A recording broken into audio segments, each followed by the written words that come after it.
You are going to absolutely love these game day appetizers. Hey everyone, it's James from FunFoods, and today I'm going to show you how to make two amazing game day appetizers. We have taco bites and we have cheeseburger bites. They're both amazing. See how to make them coming up next. Before we get into making these, make a comment below telling me who you think will win the big game. We're making these taco bites. This is a simple appetizer you can make for game day or any party. It's amazing. First thing we need to do is start off with some flour tortillas. These are just soft tortillas here. These are 6 inches. We need to make them 4 inches. One way I'm going to do that is use a 4-inch round dish, a little bowl here, and a pizza cutter. And we're just going to cut around it. And it'll cut off the excess. And you can save that excess to make chips out of it. Here's our 4-inch one. We're going to do a few more of these. Now that we have these all cut up, I'm just going to take these, put these aside. We're going to bring in a regular muffin tin, and we're going to spray these or grease these. And I'm just going to do the corners because we only have 4 of them that I'm making. But of course, if you make a bunch of these, you could fill the whole thing up. Now we're going to take our little cutout tortillas, push them in. Be careful, we don't want them to rip. Push them in there really good. And we're just making little cups out of them. Just like so. You can kind of fold the sides into each other. And you can see how that looks right there. Next, we're going to brown some ground beef, and because I only have a few of these that I'm making, it's about a ½ pound of ground beef. Of course, if you're making a whole bunch, make more ground beef for this. We're going to take this to the stove and brown it up. And when it's all brown, we're just going to drain the grease. After we drain the grease, we're going to add a little bit of water and add some taco seasoning. All right, so mine were in the oven for about 12 minutes. After they come out, I'm going to let them rest inside the tins for another couple minutes, and then we'll pop them out. They've rested inside the tin, so I'm just going to pull them out. They should hold their shape now. They're not too hard, but they are hard enough to hold their shape, which is what we want. Now it's time to fill our cups with some meat. I'm just going to divide the meat into the 4 cups I made. Next, I have some cheese. I like a lot of cheese, so I'm going to put a generous amount of cheese on each of these. Then we can decorate with some sour cream.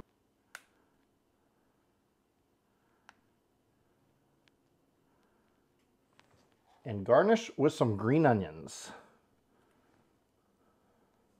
Now it's time for the taste test. Let's dig in.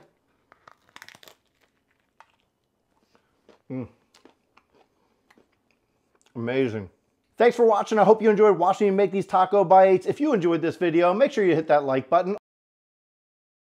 Next, we're going to make these cheeseburger bites. Perfect appetizer for game day. First thing we need to do to make this is start with some crescent rolls. And to make this, I'm using this one. It comes without the perforated cuts on it. So it's a full sheet, and that way I can cut them to the size I need. Now I've preheated my oven to 350 degrees, and while that is preheating, I'm going to open up our crescent rolls. And if you've never opened these before, it is fun. You just pop it right here. Pop it right here, and it pops open. I'm just going to roll it out onto a clean surface here.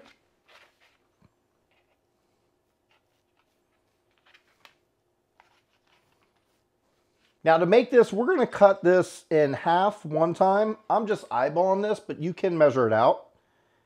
And then in half again. And then I'm just going to cut them in half this way. So there'll be 8 pieces about, just like so. Now we'll move that aside, bring out our baking tin, and we're going to spray these. So we're going to spray these with some cooking spray. You can grease them up with butter if you like. Cooking spray works fine. At this point, I'm going to brown about a ½ pound of ground beef. And when it's all brown, we're just going to drain the grease. Okay, after the meat has browned, what we're going to do is, you should drain it, and mine's pretty much drained. I didn't have that much grease in there. After we browned it, I'm going to add a little bit of garlic powder, not a lot. Just about a ¼ teaspoon is what I'll do. Same thing with onion powder. And you can mix and match, put things in there that you like.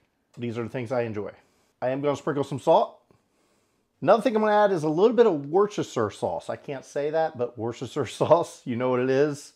Just a little. Let's mix that up pretty good here.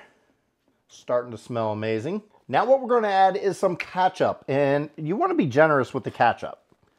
So this is roughly about 1/8 of a cup for this small amount of meat.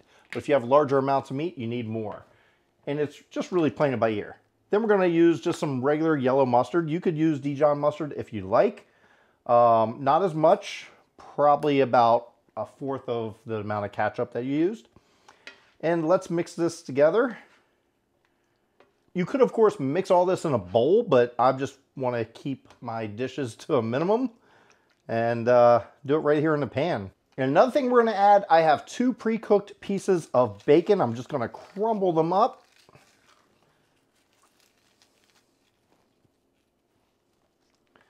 Real small bits. And mix that through.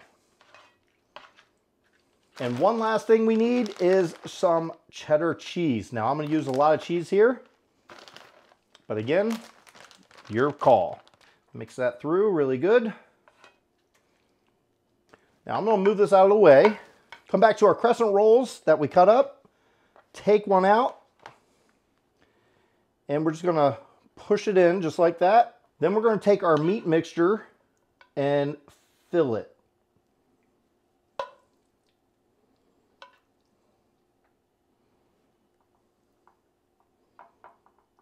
Just like so. All you have to do is pull the ends together, just like that, twist it, and do the rest the same way. Now we're going to put this in the oven for 10 to 12 minutes at 350 degrees Fahrenheit. Okay, these are all done. It took 12 minutes in total at 350 degrees Fahrenheit. You can see they're done because they're brown around the edges, perfectly golden brown. That's the way I like it.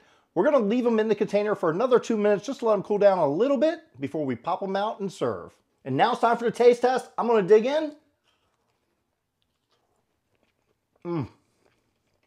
Amazing. Thanks for watching. I hope you enjoyed watching me make these Cheeseburger Bites Appetizer and the Taco Bites Appetizer. If you enjoyed these videos, be sure to hit that like button. Also hit that big red subscribe button because you get new videos all the time. Be sure to check out this video right here. And until then, I'll see you next time. Some 6-inch flour. Next, we're going to make these. I'll see you now. And also the taco, what was it? Taco Bites. And all the time. And check out this video. No, start over. The Taco Bites mini.